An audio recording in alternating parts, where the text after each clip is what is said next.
Hello दोस्तों, आशा है कि आप लोग बहुत ही अच्छे होंगे। आज हम इस वीडियो में अगले chapter power, work and energy के क्वेश्चन का डिस्कशन कराया जाएगा। कार्य, ऊर्जा एवं शक्ति का। इसमें एनसीईआरटी एग्जाम्पलर बुक का क्वेश्चन भी इंक्लूड रहेगा, जो हर एक एग्ज़ाम के दृष्टिकोण से एनसीईआरटी का क्वेश्चन बहुत ही महत्वपूर्ण होता है। चलिए अगला क्वेश्चन का बात करते हैं। पहला नंबर क्वेश्चन हो गया, जब कोई वस्तु या पिंड मुक्त रूप से पृथ्वी की ओर गिरता है तो इसकी कुल ऊर्जा जो होता है वह क्या अचर रहता है, यानी कि इसका ऊर्जा में कोई बदलाव नहीं होता। ऑप्शन नंबर सी हो जाएगा। अगला क्वेश्चन, महासागरीय तापीय ऊर्जा का कारण है। तो महासागरीय तापीय ऊर्जा का कारण क्या है कि महासागर में अलग अलग स्तरों पर ताप में अंतर होता है। ऑप्शन नंबर बी हो जाएगा। अगला क्वेश्चन देखते हैं, सौर कुकर का कौन सा भाग पौधा घर प्रभाव के लिए उत्तरदायी होता है। तो कांच की शीट हो जाएगा। ऑप्शन नंबर सी हो जाएगा। अगला क्वेश्चन देखते हैं, पवन चक्की में उत्पन्न ऊर्जा, यानी कि पवन चक्की जो होता है उससे जो उत्पन्न जो ऊर्जा जो होता है वह पवन के वेग पर निर्भर करता है। यानी कि पवन का वेग जितना अधिक रहेगा पवन ऊर्जा उतना ही अधिक उत्पन्न होगा। इसीलिए पवन की चक्की में जो ऊर्जा जो उत्पन्न जो होता है वह किस पर निर्भर करता है, तो पवन के वेग पर, यानी कि उसकी गति पर निर्भर करता है। अगला क्वेश्चन देखते हैं, किसी जल विद्युत शक्ति संयंत्र में अधिक विद्युत शक्ति उत्पन्न की जा सकती है यदि जल अधिक ऊंचाई से गिराया जाए, क्योंकि विद्युत उत्पन्न करने के लिए, इसका ऑप्शन नंबर बी हो जाएगा, विद्युत उत्पन्न करने के लिए अधिक स्थितिज ऊर्जा की उपलब्धता हो जाती है। फिर से देखते हैं कि किसी जल विद्युत शक्ति संयंत्र में विद्युत शक्ति उत्पन्न की जा सकती है यदि जल अधिक ऊंचाई से गिराया जाए, क्योंकि विद्युत उत्पन्न करने के लिए स्थितिज ऊर्जा उपलब्ध हो जाती है जब यह अधिक ऊंचाई से गिरता है। तो इसका ऑप्शन नंबर बी हो जाएगा। अगला क्वेश्चन देखते हैं,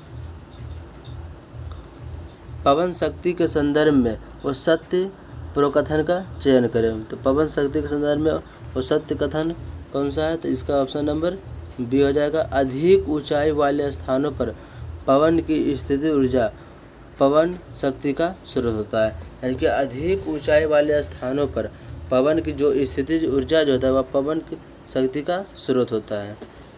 उसका ऑप्शन नंबर बी हो जाएगा। अगला क्वेश्चन देखते हैं, निम्नलिखित में से कौन ऊर्जा का मात्रक नहीं है। इसका ऑप्शन देखते हैं क्या है।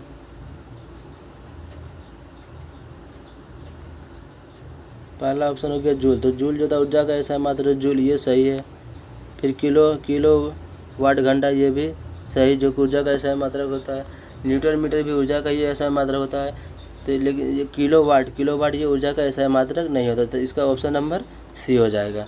अगला क्वेश्चन देखते हैं कि बांध के संग्रहित जल में कौन सी ऊर्जा होता है। तो बांध में जल का जो संग्रह जो होता है उसमें स्थितिज ऊर्जा होता है। इसमें कौन सा ऊर्जा होता है, बांध के जल में स्थितिज ऊर्जा होता है। अगला क्वेश्चन देखते हैं,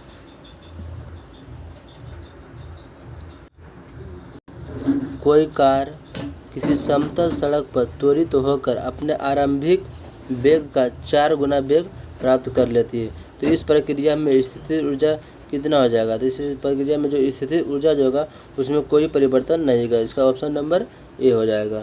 चलिए अगला क्वेश्चन देखते हैं, किसी पिंड पर किया गया कार्य, या किसी पिंड या वस्तु बोल सकते हैं, उस पर किया गया कार्य निम्नलिखित में से किस पर निर्भर नहीं करता है। तो वह पिंड का आरंभिक वेग पर निर्भर नहीं करता है, क्योंकि जो कार्य बराबर, यानी कि डब्ल्यू बराबर जो सूत्र होता है फार्मूला डब्ल्यू बराबर एफ एस होता है। तो एफ जो हो गया बल हो गया, एस हो गया विस्थापन हो गया। तो विस्थापन जो हो गया इस पर निर्भर करता है, बल हो गया बल पर भी निर्भर करता है, और बल एवं विस्थापन के बीच का कोण पर भी निर्भर करता है। यानी कि इसका फॉर्मूला इस तरह भी लिख सकते हैं, डब्ल्यू बराबर एफ एस कोस थीटा पूर्ण सूत्र होता है। चलिए इसका ऑप्शन नंबर डी हो जाएगा। तो अगला क्वेश्चन देखते हैं, एक पिंड h ऊंचाई से गिर रहा है, तो h/2 ऊंचाई से गिरने के बाद इसमें होगी। तो h/2 ऊंचाई से गिरने के बाद इसमें होगा, तो ये आधी स्थितिज ऊर्जा आधी गति ऊर्जा होगी। जब कोई वस्तु h ऊंचाई से गिर रहा है तो जब आधी ऊंचाई तक जब आता है, h/2 ऊंचाई मतलब हो गया जब वो आधी ऊंचाई तक जब आता है वस्तु, तो उसमें जो स्थितिज ऊर्जा भी आधी हो जाएगी और गतिज ऊर्जा भी आधी हो जाएगी, यानी कि दोनों आधा आधा हो जाएगा। चलिए अगला क्वेश्चन देखते हैं। ऋणात्मक कार्य के प्रकरण में बल एवं विस्थापन के बीच का कोण क्या होता है? तो ऋणात्मक कार्य के लिए बल और विस्थापन के बीच का कोण जो होता है वह 180 डिग्री होता है, यानी कि इसका सूत्र होता है W बराबर FS कोस थीटा होता है। जब थीटा का मान यहाँ पर 80 डिग्री रखेंगे, 180 डिग्री जब रखेंगे तो इसका मान हो जाएगा, इसका मान आएगा W बराबर -FS कोस थीटा, क्योंकि कोस 180 डिग्री का मान जो होता है -1 होता है, इसीलिए इसका ऑप्शन नंबर डी हो जाएगा। चलिए अगला क्वेश्चन देखते हैं। 10 kg द्रव्यमान के लोहे तथा 3.5 kg द्रव्यमान के एल्युमिनियम के गोली के व्यास समान है, तो दोनों गोलों किसी मीनार से एक साथ गिराए जाते हैं। जब ये भूतल में 10 मीटर ऊपर होते हैं तब इनमें समान होता है, तो इसका जो त्वरण जो होगा वह क्या होगा? समान होगा। इसका त्वरण क्या आ जाएगा? समान। इसका ऑप्शन नंबर ए हो जाएगा। चलिए अगला क्वेश्चन देखते हैं। कोई लड़की अपनी पीठ पर 3 kg द्रव्यमान का बस्ता उठाए किसी समतल सड़क पर 300 मीटर की दूरी तय करती है, तो उसके द्वारा गुरुत्वाकर्षण बल के विरुद्ध किया गया कार्य क्या होगा? तो इसके द्वारा जो गुरुत्वाकर्षण के विरुद्ध जो कार्य जो किया जाएगा वह क्या हो जाएगा? 0 हो जाएगा। ऑप्शन नंबर डी हो जाएगा। चलिए अगला क्वेश्चन देखते हैं। ऊपर उठाए गए हथौड़े के पास क्या होता है? तो ऊपर उठाए गए हथौड़े के पास जो होता है वह स्थितिज ऊर्जा होता है। ऑप्शन नंबर डी होता है। यांत्रिक ऊर्जा बराबर स्थितिज ऊर्जा प्लस गतिज ऊर्जा होता है। यांत्रिक ऊर्जा बराबर क्या था? स्थितिज ऊर्जा यानी कि P potential energy plus kinetic energy होता है Ke। चलिए अगला क्वेश्चन देखते हैं। साइकिल की सवारी करते समय निकलने वाली ऊर्जा निम्न में से किस रूप में नहीं होता है? जब हम साइकिल से सवारी करते हैं तो उससे जो ऊर्जा निकलता है वह कौन सा रूप में नहीं हो सकता है? तो इसका ऑप्शन देखते हैं। पहला है गति ऊर्जा, तो गति ऊर्जा तो साइकिल जब गति कर रहा है तो गति ऊर्जा होगा, उसमें ऊर्जा तो उसमें ऊर्जा भी होगा और यांत्रिक ऊर्जा भी होगा। ये रासायनिक ऊर्जा जो होता है उसमें नहीं होता है। रासायनिक ऊर्जा जो होता है वह सेल में होता है। चलिए अगला क्वेश्चन देखते हैं। जब किसी संकुचित श्रृंखला को छोड़ा जाता है तो स्थितिज ऊर्जा को किस ऊर्जा में परिवर्तित होता है? श्रृंखला यानी कि स्प्रिंग, कोई स्प्रिंग उसको दबा के रखे फिर उसको छोड़ा जाता है, तो जो स्थितिज जो ऊर्जा जो होगा वह गति ऊर्जा में कन्वर्ट हो जाएगा। इसका ऑप्शन नंबर डी होगा। चलिए अगला क्वेश्चन देखते हैं। पृथ्वी के चारों ओर एक चक्कर पूरा लगाने में चंद्रमा द्वारा किया गया कार्य निम्नलिखित में से किसके बराबर होता है? तो चंद्रमा द्वारा किया गया कार्य क्या होगा? 0 हो जाएगा, क्योंकि इसका जो विस्थापन जो हो जाएगा, जब विस्थापन क्या होता है? दो बिंदुओं के बीच की न्यूनतम दूरी होता है, तो एक चक्कर मारने पर वस्तु जहाँ से स्टार्ट हुआ उसका अंतिम अवस्था भी वहीं तक आ गया, यानी कि उसका विस्थापन क्या आ गया? 0 हो जाएगा। तो इसीलिए इसको द्वारा किया गया कार्य भी क्या हो जाएगा? 0 हो जाएगा, क्योंकि इसका सूत्र जो होता है W बराबर FS होता है। जब विस्थापन जब 0 हो जाएगा ये कार्य भी क्या हो जाएगा? 0 हो जाएगा। तो इसका ऑप्शन नंबर बी हो जाएगा। अगला क्वेश्चन देखते हैं।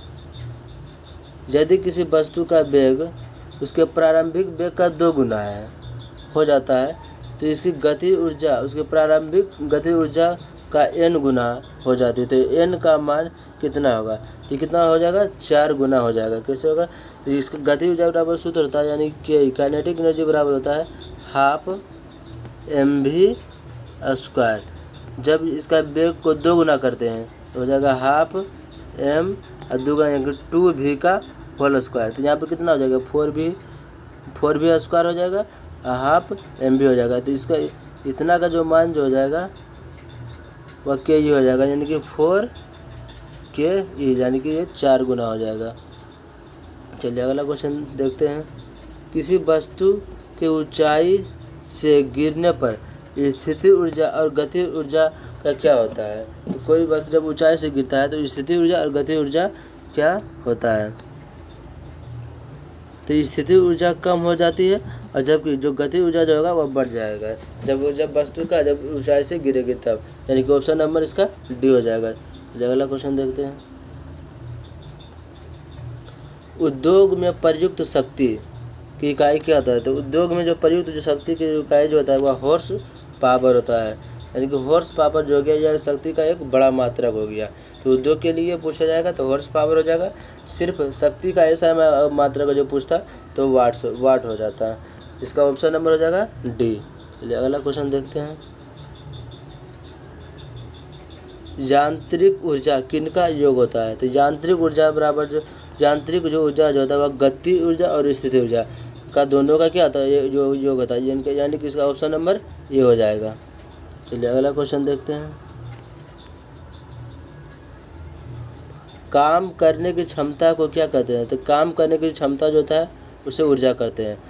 काम करने की क्षमता की क्या कहते हैं? ऊर्जा। काम करने की दर बोलता तो उसे क्या कहते हैं? शक्ति। काम करने की दर को शक्ति कहते हैं। बल का जो ऐसा मात्रक जो होता है वह न्यूटन होता है, दाब का ऐसा मात्रक पास्कल होता है। ऊर्जा का जो ऐसा मात्रक पूछते हैं तो जूल होता है, और शक्ति का ऐसा मात्रक क्या होता है? वाट होता है। चलिए अगला क्वेश्चन देखते हैं। किसी वस्तु द्वारा उसकी स्थिति या विन्यास द्वारा प्राप्त ऊर्जा को कहा जाता है। तो स्थिति या विन्यास के द्वारा प्राप्त ऊर्जा को स्थिति ऊर्जा कहा जाता है। और किसी वस्तु की गति के द्वारा जो प्राप्त ऊर्जा जो होता है उसको गति ऊर्जा कहते हैं, और स्थिति के द्वारा जो ऊर्जा प्राप्त होता है उसको स्थिति ऊर्जा बोलते हैं, यानी कि ऑप्शन नंबर सी हो जाएगा। चलिए अगला क्वेश्चन देखते हैं।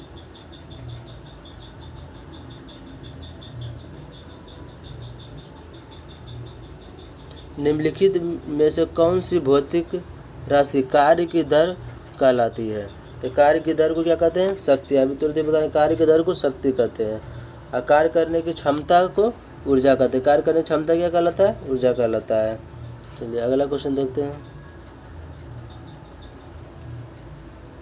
इनमें से किसे ना तो बनाया जा सकता है और ना ही नष्ट किया जा सकता है? तो वो क्या हो गया? ऊर्जा। ऊर्जा को ना तो बना सकते हैं ना ही नष्ट करते हैं, या एक रूप से दूसरे रूप में रूपांतरण होता है, यानी कि इसका ऑप्शन नंबर डी हो जाएगा। चलिए अगला क्वेश्चन देखते हैं।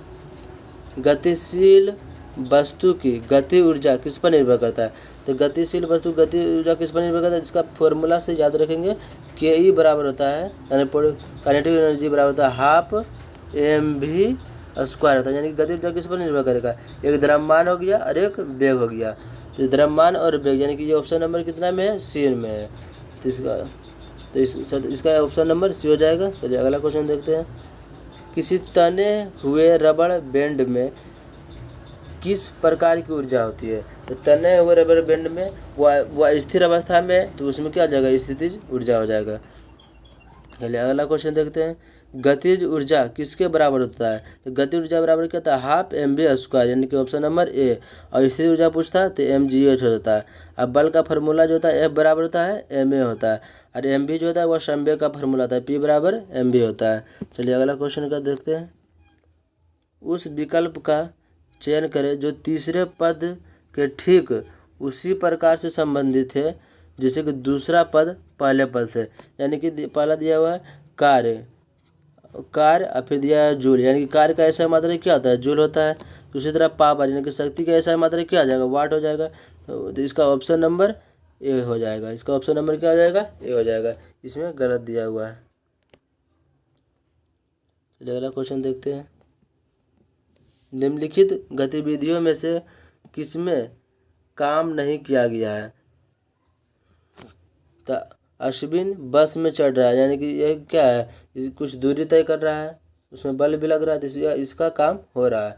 अश्विन प्लेटफॉर्म पर खड़ा है, तो कोई व्यक्ति जब खड़ा जो रहता है स्थिर अवस्था में रहता है तो उस पर कोई कार्य नहीं होता, यानी कि ऑप्शन नंबर बी हो जाएगा। चलिए अगला क्वेश्चन देखते हैं। किसी संकुचित स्प्रिंग में सामान्य लंबाई के स्प्रिंग से अधिक ऊर्जा होती है, क्योंकि स्प्रिंग संकुचित होने के कारण इसमें निम्न में से क्या होता है?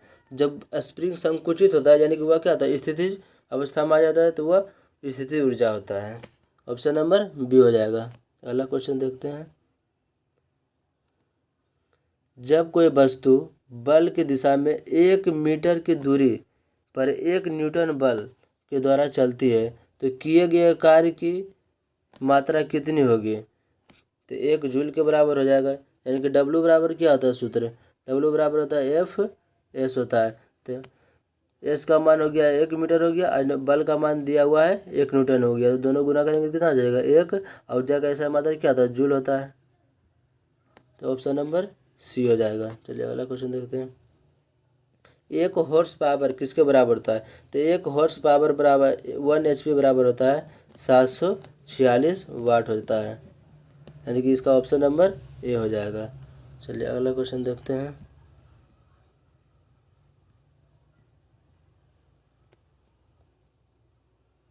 एम द्रव्यमान वाली एक वस्तु की गति v के साथ स्थानांतरित होती है और इसमें गतिज ऊर्जा के यदि इसका वेग 2 गुना कर दिया जाए तो उसकी गतिज ऊर्जा कितनी हो जाएगी। यह क्वेश्चन पहले भी इस वीडियो में डिस्कशन कराया गया था। यानी कि इसका हो जाएगा 4K हो जाएगा। चलिए अगला क्वेश्चन देखते हैं। शक्ति की इकाई को क्या कहा जाता है, तो शक्ति का जो इकाई होता है उसका SI मात्रा जो होता है वह वाट होता है। न्यूटन जो हो गया बल का SI मात्रा न्यूटन होता है और दाब का SI मात्रा पास्कल होता है। अगला क्वेश्चन, निम्नलिखित में से किसकी इकाई ऊर्जा की इकाई के समान होती है। यानी कि ऊर्जा का SI मात्रा क्या होता है जूल होता है। तो जूल आकार का भी SI मात्रा क्या होता है जूल होता है। यानी कि ऑप्शन नंबर सी हो जाएगा। शक्ति का SI मात्रा पूछेगा तो वाट हो जाएगा। घनत्व का SI मात्रा पूछेगा तो घनत्व बराबर होता है द्रव्यमान बटे आयतन यानी कि kg/मीटर क्यू हो जाएगा। अब बल का SI मात्रा पूछेगा तो न्यूटन हो जाएगा। चलिए अगला क्वेश्चन देखते हैं। 5 kg भार की वस्तु 4 मीटर की ऊंचाई तक उठाया जाता है तो उस वस्तु में लगने वाले कार्य कितना होगा। तो इसका सूत्र होता है W बराबर mgh होता है। m का मान दिया हुआ है 5, g का मान जो गुरुत्वीय त्वरण का मान होता है वह लगभग 10 मीटर प्रति सेकंड स्क्वायर होता है। h का मान दिया हुआ है 4, जब इसको गुना करेंगे 4×5 = 20 यानी कि 200 हो जाएगा। और ये वस्तु जो होता है वह ऊपर ऊंचाई तक उठाया जाता है यानी कि जो इसका मान क्या होगा निगेटिव में आएगा। इसका हो जाएगा ऑप्शन नंबर डी हो जाएगा यानी कि -200 जूल हो जाएगा। चलिए अगला क्वेश्चन देखते हैं। इस वीडियो में वर्क पावर एंड एनर्जी का सारे क्वेश्चन का इसमें डिस्कशन कराया जाएगा। इसीलिए ये वीडियो थोड़ा लंबा हो सकता है क्योंकि सारा एग्ज़ाम अभी बहुत ही नज़दीक है तो डिस्कशन भी थोड़ा लंबी होनी चाहिए। चलिए अगला क्वेश्चन देखते हैं कि एक वस्तु पर बल लगने के बावजूद भी किया गया कार्य शून्य होगा यदि उसका विस्थापन क्या होगा, तो विस्थापन उसका शून्य हो जाएगा। अगर विस्थापन शून्य हो जाएगा तो कार्य भी क्या हो जाएगा शून्य हो जाएगा। या बल भी शून्य हो जाएगा तो विस्थापन तो कार्य भी क्या हो जाएगा शून्य हो जाएगा। ऑप्शन नंबर इसका डी होता है। चलिए अगला क्वेश्चन देखते हैं।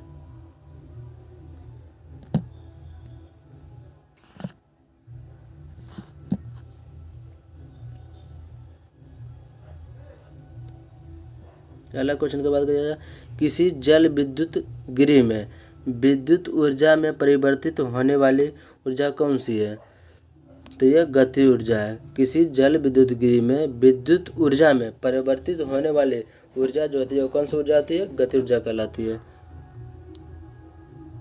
अगला क्वेश्चन देखते हैं। शक्ति का सूत्र है, शक्ति यानी कि P बराबर होता है W/T। तो W हो गया कार्य और T हो गया समय यानी कि कार्य बटे समय होता है यानी कि ऑप्शन नंबर इसका बी हो जाएगा। अगला क्वेश्चन देखते हैं। स्थिति या आकृति में हुए परिवर्तन, स्थिति या आकृति में हुए परिवर्तन के कारण एक वस्तु में निहित जो ऊर्जा जो होता है उसको स्थिति ऊर्जा कहते हैं और गति के कारण जो ऊर्जा उत्पन्न होता है उसको गति ऊर्जा कहते हैं। इसका ऑप्शन नंबर डी हो जाएगा। चलिए अगला क्वेश्चन देखते हैं। 5 किलोग्राम और 10 किलोग्राम द्रव्यमान की दो वस्तु या फिर दो इस्पात की गेंद की गति ऊर्जा समान है तो यदि संभावना हो तो कौन सी गेंद तेजी से गति करेगा। तो इसमें क्या होगा 5 किलोग्राम वाला जो गेंद जो होगा वह तेजी से चलेगा क्योंकि उसका द्रव्यमान कम होगा। तो दोनों का वेग समान है तो जिसका द्रव्यमान कम होगा वो थोड़ा ज़्यादा स्पीड में चलेगा। तो ऑप्शन नंबर इसका बी हो जाएगा। अगला क्वेश्चन देखते हैं। जब किसी बंदूक से गोली चलाई जाती है तो इसकी संभावित स्थितिज ऊर्जा किसमें परिवर्तित हो जाती है?